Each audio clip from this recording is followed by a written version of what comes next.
Al-Fatihah. A'udzu billahi minasy syaithanir rajim.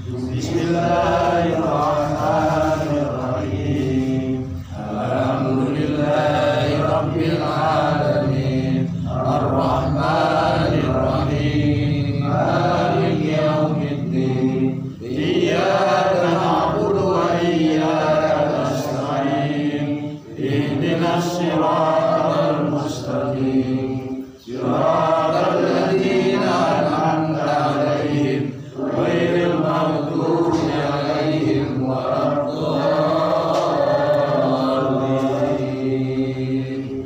Amin. Bismillahirrahmanirrahim. Assalamualaikum warahmatullahi wabarakatuh. Waalaikumsalam warahmatullahi wabarakatuh. Alhamdulillah, nahmaduhu wa nasta'inuhu wa nastaghfiruh wa na'udzu billahi min shururi anfusina wa min sayyiati a'malina.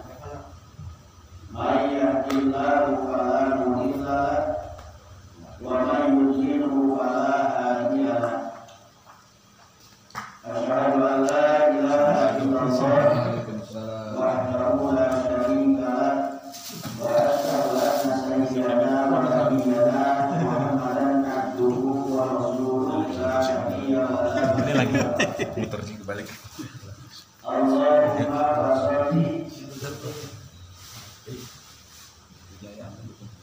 shalli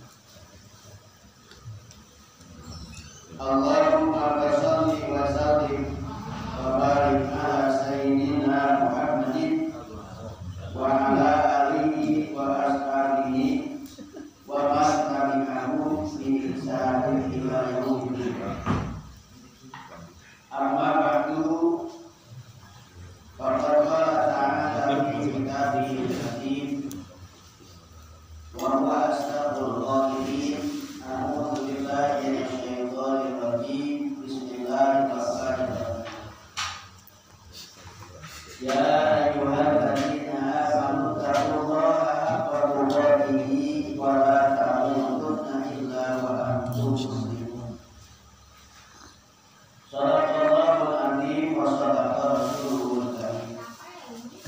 Wa nahnu ala dzalika minasyahidin wa syakirin walhamdulillahi rabbil alamin.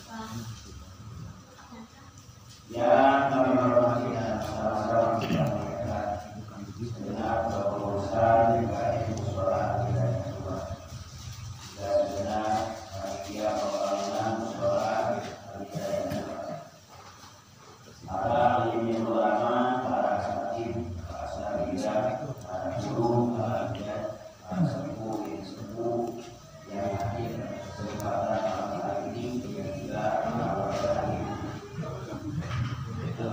terus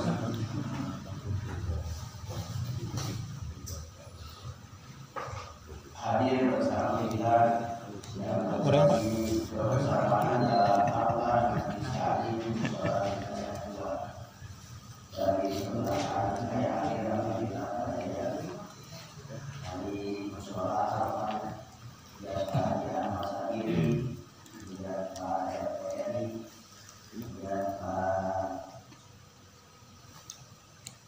Saudi jadi nyaru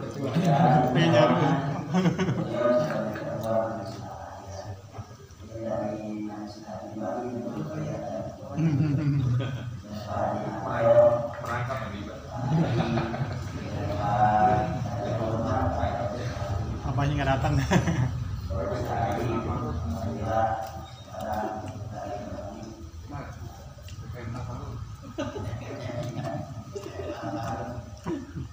yang lain selaku dan Mas Nur Hari Hari Buat Hayati dan dari hal-hal juga alhamdulillah dari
kita kepada Allah, mensyukuri nikmat yang telah Allah berikan dan merasakan nikmat yang sudah kita nikmati.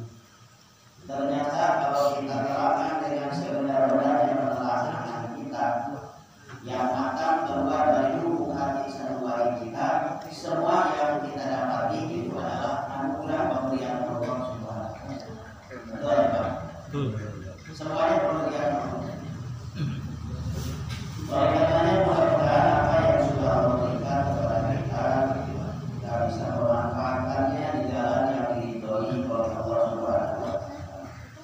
Mengembalikannya dalam bentuk pengabdian dan ibadah yang manfaatnya adalah hakikatnya memenuhi perintah Allah, tapi inti daripada pengabdian tersebut yang kita lakukan dari pengabdian dan ibadah adalah manfaatnya buat kita di mudah-mudahan bersama kita di musola kita yang kedua, bersama kita nanti di dalam jalannya Allah Subhanahu wa Ta'ala. Amin. Ya Allah ya Rabbal alamin. Salam juga mudah-mudahan dimakan dari wasilah alam Abdul Rasulullah dan mulia Nabi Muhammad Sallallahu alaihi wasallam. kepada seluruh keluarga, sahabat, para penduduknya, mudah-mudahan kita ini menjadi bagian umatnya dan lagi beliau menyerah ini dan amin. Ya Allah ya Allah. Bapak Ibu sekalian yang dirahmati oleh Allah, untuk menguatkan akidah kepada Allah, mari kita bacakan Qaulul Iman surah 20 yang sudah kita baca. Alhamdulillah sudah tuntas kita mempelajarinya. Mudah-mudahan turun perhatian kita untuk belajar atasnya dan mudah-mudahan akan menjadi bekal ibadah untuk meyakini diri kita bahwa tidak ada yang harus kita sembah kecuali Allah Subhanahu wa Ta'ala. Yang kita syukuri adalah anugerah dari Allah, yang harus kita nikmati adalah anugerah dari Allah, yang harus kita kembali kepadanya. Kita kembalikan kepada Allah adalah bentuk rahmat dan nikmat Allah, adalah bentuk perhatian dan ibadah. Mari kita bacakan satu-satu, kita ulang kembali apa yang kita beberapa waktu yang lalu kita dasari dalam belajar dan kesempatan kita bacakan di alun sampai suka dari wujud tidak apa sampai yang Allah wujud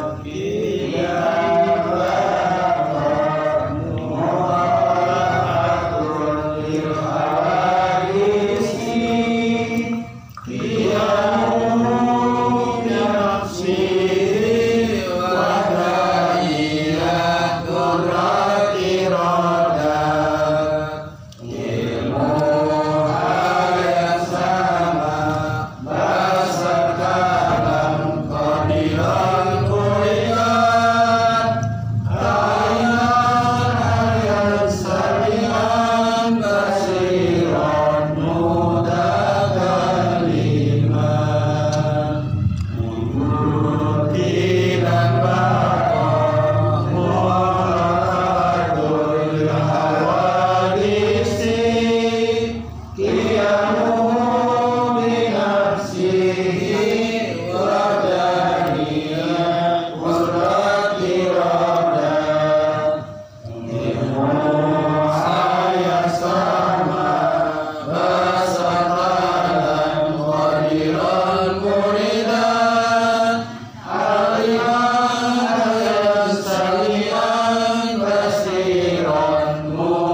Subhanallah. Siapa yang bisa mengembalikan suara tadi kembali lagi kepada kita, tidak akan ada yang sanggup. Karena apa yang saat tadi itu terlewati, waktu itu berjalan seakan-akan perjalanan waktu itu begitu cepat. Dan juga sesuatu yang kembali kepada Allah tentunya tidak akan bisa dikembalikan lagi di dalam kehidupan tadi. Bacaan untuk tidak melakukan kolakul hawadisi yang mungkin nafsihi wardania duduk diroda ilmu ayat sama basor, kemudian aliman ayat samian basiron mutakaliman. Adalah sifat 20 yang wajib bagi Allah dan juga mustahil bagi Allah. Lawannya itu menjadi salah satu alat yang dapat menguatkan akidah dan keyakinan kita kepada Allah, dan ini wajib kita jaga, wajib kita pertahankan di dalam keyakinan kita masing-masing agar selamat akidah kita, selamat di dunia dan akhirat. Amin ya rabbal alamin. Pada kesempatan kali ini akan disampaikan tentang sifat yang wajib bagi para rasul. Kemarin sifat yang wajib bagi Allah adalah sifat yang wajib kita ketahui yang berkaitan dengan para rasul. Jadi ada rasul, ada rusul. Dari sisi kalimat ada dua di sini. Kalau rasul seorang utusan, kalau rusul berarti beberapa utusan. Jadi kalau rasul kalimat mufrad satu, tapi kalau rusul kalimat maknanya jamak. Rasulun, rusulun, fa'ulun, fu'ulun. Jadi dijamakkan dari wazan fa'ulun, rasulun ke wazan fu'ulun. Satu rasul berarti kalimatnya adalah rasulun. Beberapa utusan berarti kalimatnya rusulun. Rusul. Jadi rusul itu beberapa utusan, kalau rasul seorang utusan. Maka dalam kalimat ini dibacakan wajibu fi haqqir rusuli. Wajibu dan wajib fi haqqir rusuli, bagi haknya para utusan. Kalau utusan satu, tapi kalau sudah ada kalimat para berarti itu mewakili beberapa utusan. Jadi sebetulnya ini hanya bahasa saja ya. Jadi satu dibahasakan dengan satu, banyak dibahasakan dengan jamak gitu. Dan contohnya hadirin kan banyak dia. Para hadirin sebetulnya itu udah banyak-banyak. Jadi sebetulnya kalau dikaitkan ya para hadirin ya paranya nggak usah, karena hadirin aja udah banyak. Hadirin udah cukup, hadirin cukup. Ya, tapi kalau mau disempatkan juga ya masalah. Artinya apa namanya? Jadi menumpuk saja. Wajibu dan wajib.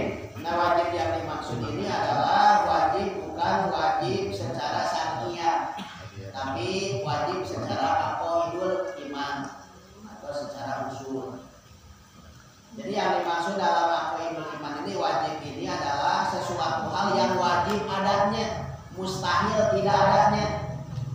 Tapi kalau wajib syar'i seperti dalam kaifiat ibadah, mayutabu ala fa'ilihi wa yu'aqabu ala tarikihi. Diberikan balasan pahala, diganjar apabila melakukannya dan disiksa apabila meninggalkannya. Nah, ini bukan ini yang dimaksud.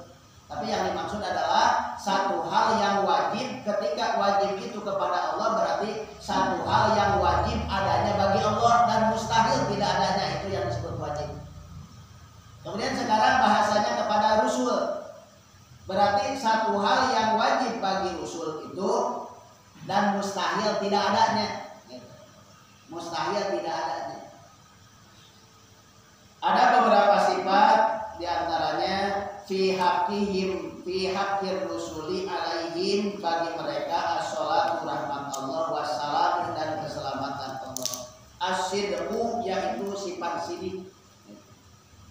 artinya benar. Wadidduhu dan adapun lawannya sifat sidik al-kidbu yaitu kidbu artinya berdusta. Wadalilu dan adapun dalilnya atau hal yang menunjukkan kepastian bahwa Rasul itu memiliki sifat sidik artinya benar.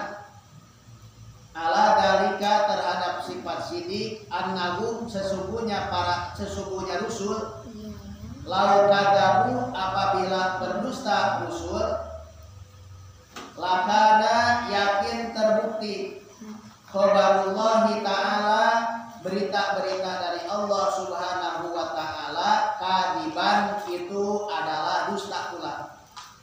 Wahwa dan kalau demikian muhalun itu mustahil.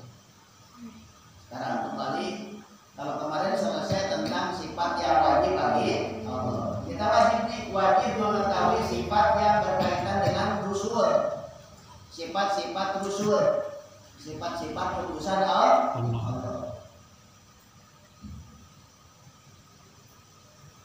Wahwa asidqu wahwa mutabikun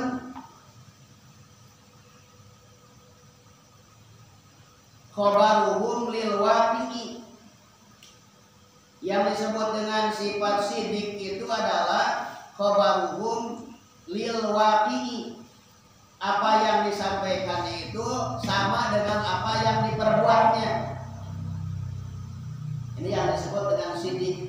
Sifat sidik ini salah satu sifat yang dimiliki dan wajib ada pada diri Rasul atau para Rasul adalah memiliki sifat sidik, sifat benar. Apa yang disebut dengan sidik? Sidik itu artinya menyampaikan yang disampaikannya sama dengan apa yang diperbuatnya. Artinya apa? Perbuatan Nabi, perbuatan Rasul, perbuatan para Rasul, perbuatan Rasul itu sama yang diperbuatnya dengan apa yang diucapkannya. Jadi ketika Nabi menyampaikan A, kemudian melakukannya, maka A itu sama yang diucapkan dengan yang diperbuat. Ya kalau kita ya boleh jadi ucapnya beda, perbuatannya beda. Gitu. Jadi kalau Rasul itu dipastikan ucapannya sama dengan perbuatannya. Apa yang disampaikannya pasti akan sama dengan apa yang dilakukannya. Artinya apa? Menyampaikan sesuai dengan yang dilakukan atau sebaliknya yang dilakukan sama persis dengan yang diucapkannya. Itu namanya sidik. Ini yang paling pertama adalah sifat para rasul itu adalah memiliki sifat sidik pati. Sehingga apa yang disampaikan dari Allah lewat mukjizatnya, lewat khabar berita dari Allah yang dibawakan oleh mereka para rasul itu dipastikan benarnya, dan tidak mungkin salah, dosa atau bohong apa yang dibawanya. Mutabikun khabaruhum lil waqi'i.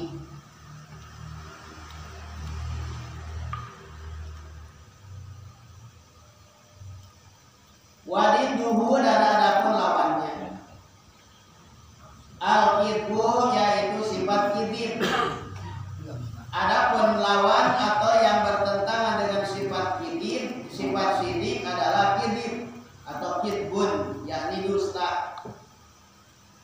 Wadalilu dan adapun dalilnya keterangan yang menjelaskan bahwa para rasul itu memiliki sifat sidik dan dibekali oleh Allah sifat sidik itu ala dalika annahum sesungguhnya para rasul lau kadabu apabila rasul berdusta atau berbohong lakana khabarullahi subhanahu wa ta'ala kadiban. Dipastikan kalau para rasul itu bohong, maka yakin apa yang dibawanya juga bohong. Tapi kalau Rasul menyampaikan itu adalah benar, berarti benar dalam ucapannya, juga benar dipastikan ketika diperbuatnya. Maka ketika dilihat ternyata ada kesamaan, ada kebenaran antara perbuatan dan ucapan, maka disitulah letak kebenaran bahwa apa yang dibawa dan dilaksanakannya itu adalah benar.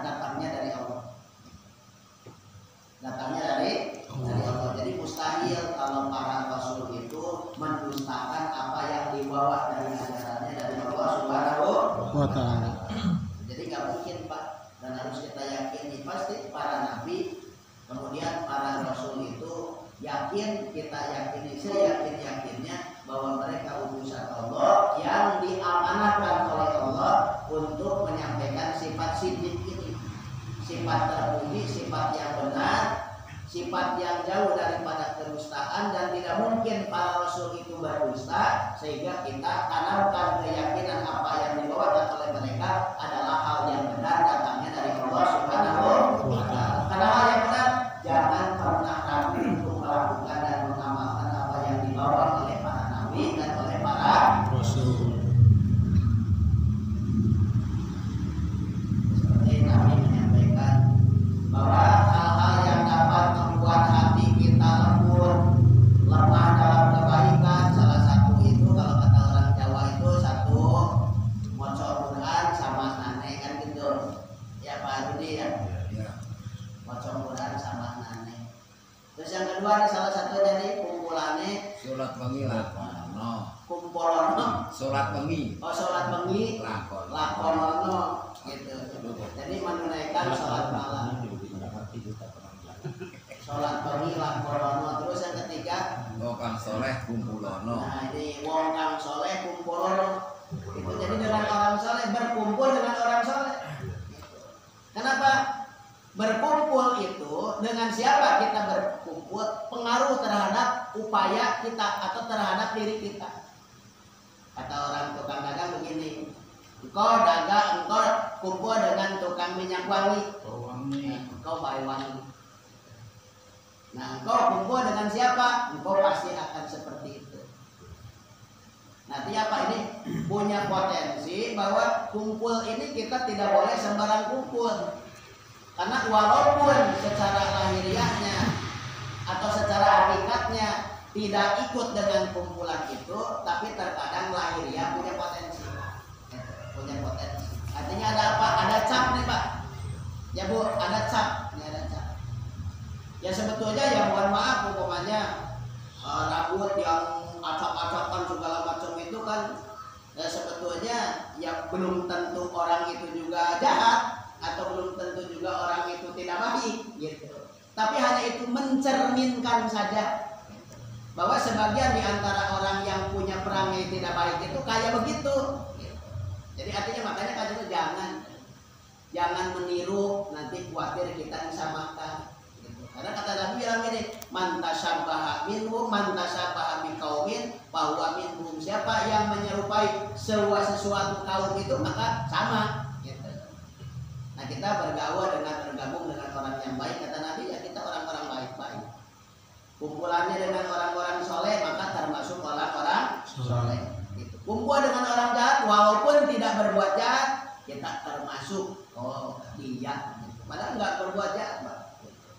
Tapi ada kemungkinan kita ada satu titik kesimpulan bahwa kita disamakan kita dengan kumpulannya orang jahat. Kalau masalah bergaul maka sebetulnya dengan siapa aja kita harus Pak. Yang jadi corok, yang jadi yang saja dinilai buat kita adalah bukan perbuatannya tapi memaknainya. Memaknai seperti apa? Berkumpul dengan orang soleh memaknai bahwa kita harus menjadi orang yang soleh, berupaya berusaha agar menjadi soleh. Kemudian berkumpul dengan orang jahat adalah kita supaya tahu bagaimana kita menghindari kejahatan, supaya kita jauh dan terhindar daripada orang jahat. Karena ada manfaatnya Pak, ada manfaatnya. Ini orang jahat ini biasanya kalau melakukan kejahatannya begini dan begini, nanti kita akan tahu ilmunya. Itu sehingga kita bisa menghindari daripada perbuatan orang jahat, Umpamanya di pencuri itu masuknya ke rumah pada saat tuan rumahnya sedang tidur. Berarti kan kita tahu ilmunya.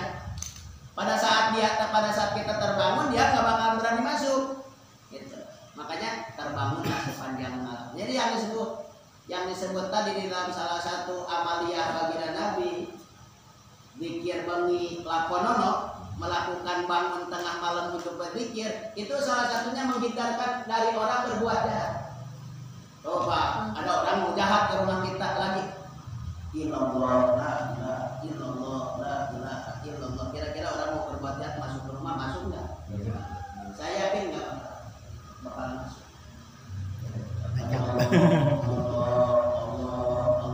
Allah. Apa kata pencuri tadi? Betul nggak Pak? Artinya apa? Selamat siapa yang selamat? Dua-duanya selamat. Jadi zikrullah membuat orang jadi selamat. Satu, selamat yang melaksanakan zikrullah karena dia bisa beribadah sepanjang malam itu. Dua, orang yang berbuat jahat jadi selamat. Nggak jadi berbuat. Nggak jadi berbuat jahat. Nah, setidak-tidaknya mereka juga bisa mengambil iktibar atau nasihat. Itu boleh jadi mungkin ketika mendengar zikir kepada Allah dengan suara yang sangat menyentuh.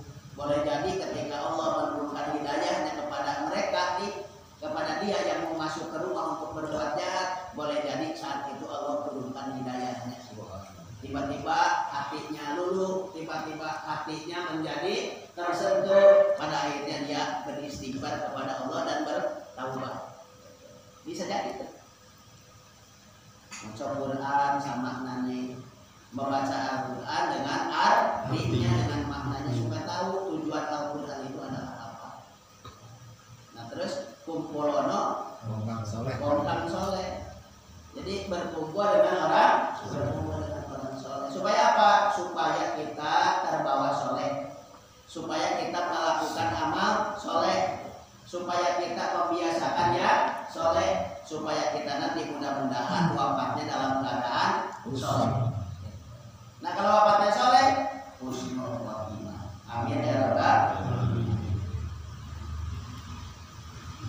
Wa dalilu ala dalika, dan dalilnya bahwa Rasul tersifati oleh sifat sidik, artinya benar, benar ucapannya, benar perbuatannya, benar itikad hatinya, annahum lau kadzabu. Kalau mereka sekiranya bohong, kalau mereka sekiranya berdusta, yakin apa yang dibawa oleh Allah juga, apa yang dibawanya itu pasti suatu kebohongan. Makanya Rasul itu gak bakalan melakukan hal-hal yang dusta dan mengkhianati apa yang dibawa olehnya dari Allah, sebagai risalah kenabian, sebagai risalah kerasulan. Yang pertama, jadi wajib kita meyakinkan wujud sidqi lahum alaihi wassalatu wassalam. Wajib kita menetapkan, wajib kita menerapkan dan memasukkan sifat sidik, sifat benar di dalam hati kita terhadap kebenaran apa yang dibawa oleh para rasulnya Allah sebagai suatu yang benar datang dari Allah Subhanahu wa Ta'ala. Nah ini juga akan memicu, akan menguatkan daya dorong semangat kita untuk melakukan apa yang dibawa oleh para rasul itu untuk diamalkan dalam kehidupan sehari-hari, bentuk mengamalkan apa yang dibawa oleh para rasul, kemudian sebagai ta'abudan ibadah kita kepada Allah Subhanahu wa Ta'ala. Kata Rasul, membaca kalimat la ilaha illallah itu afdhalul dzikri la ilaha illallah. Yang paling afdal dari berzikir kepada Allah itu adalah mengucapkan kalimat la ilaha illallah. Apakah kalimat la ilaha illallah itu? Kalimat yang maknanya tidak ada yang wajib disembah kecuali hanya zat Allah. Dan juga membulatkan tekad, membulatkan keyakinan, kemudian merubah af'al dan perbuatan dalam satu kesatuan yang hanya bertujuan kepada Allah. Artinya apa? Kalau sudah mengucapkan kalimat la ilaha illallah, jadi ternyata la ilaha illallah itu bukan hanya sekedar diucap, tapi dimaknai di dalam hati, kemudian diterjemahkan di dalam perbuatan, dan nanti akan berwujud amalan dan ibadah yang ditujukan kepada Allah. Jadi la ilaha illallah itu ternyata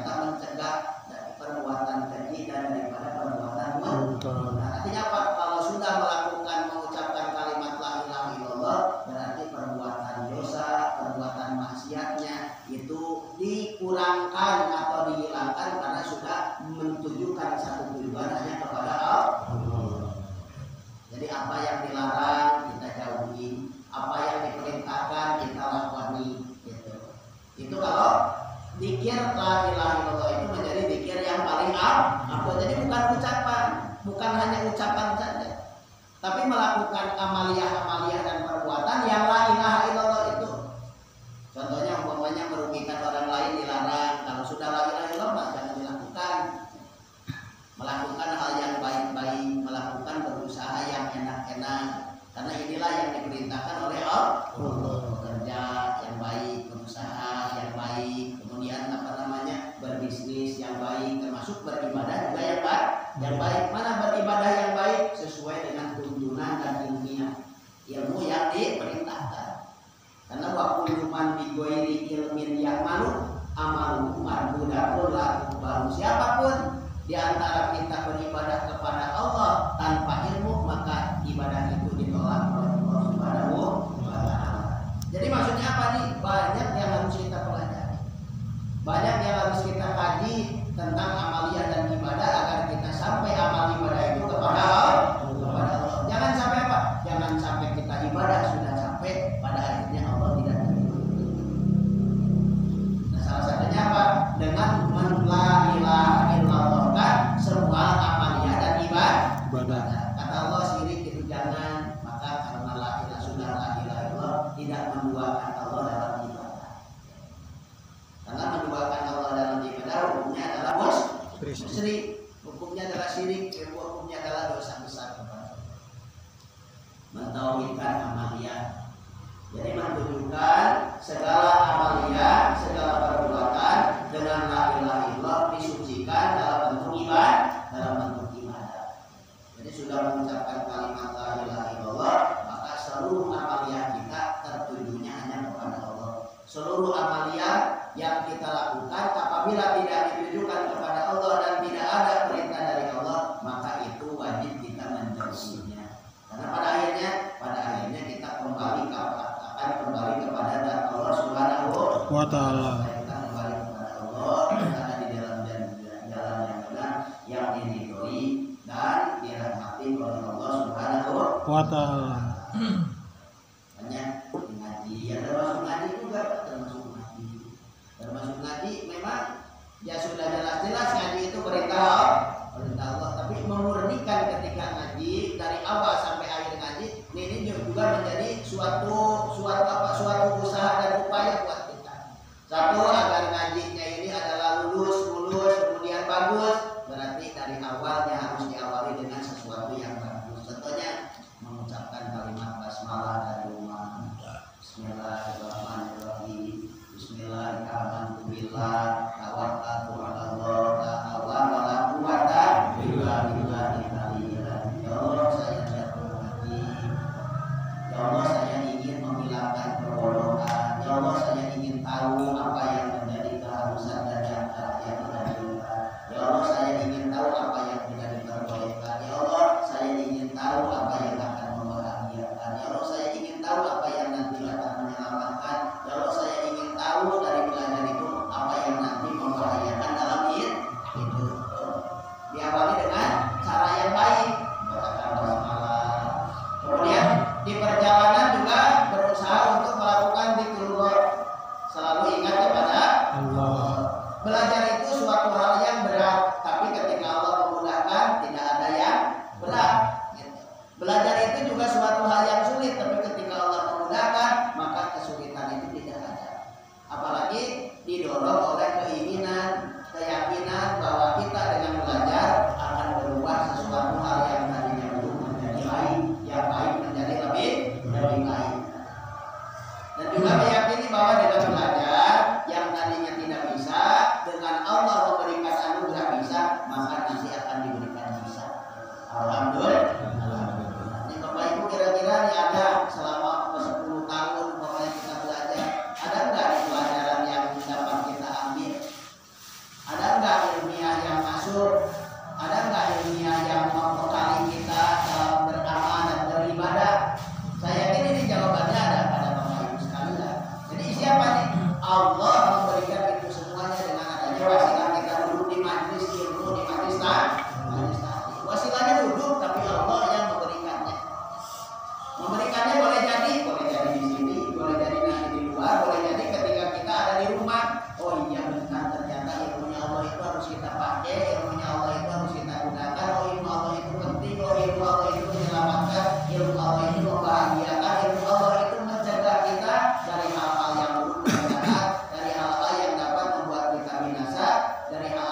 Wajib bagi kita mengetahui salah satu sifat yang wajib bagi para utusan Allah itu, utusan Allah itu oleh Allah dibekali satu sifat yang luar biasa, yaitu sifat sidik, artinya benar kepada Rasul. Mustahil, kidib, artinya dusta atau bohong. Supaya apa? Supaya kita tambah yakin, supaya kita tambah percaya bahwa Rasul itu betul-betul utusan Allah yang membawa ilmiah dari Allah, membawa syariat dari Allah, membawa keberkahan dan kemuliaan dari Allah, menjalaninya ibadah, menjalaninya adalah kebaikan, menjalaninya adalah rahmat dari Allah Subhanahu wa taala. Amin ya Allah ya Rabbal alamin. Ini saja yang sebentar lagi mau disampaikan kesempatan malam kali. Jadi baru satu sifat yang bagi Rasul adalah sifat sidik, lawannya adalah sifat kidib. Sifat sidik artinya benar para Rasul, kidib artinya mustahil, dusta para Rasul. Mudah-mudahan bermanfaat, mudah-mudahan membawa hikmah dan dapat kebersamaan kita, membersamai kita dalam turunnya rahmat dari Allah. Saya doakan Bapak Ibu sekalian sehat walafiat, berkah dalam kehidupannya, manfaat dalam ilmu pengetahuannya, mudah-mudahan bahagia di serta mudah-mudahan soleh-soleh keturunannya, terkabul hajat cita-citanya selama dunia dan akhirat. Saya mohon didoakan agar seperti yang didoakan Nabi Muhammad dan Ibu sekalian. Mudah-mudahan doa untuk Bapak Ibu merupakan doa dan untuk menyempurnakan bagi kita pada kesempatan kali ini, mari kita bersama-sama mengucapkan dan membacakan doa hadis bersama-sama. Bismillahirrahmanirrahim. Subhanallah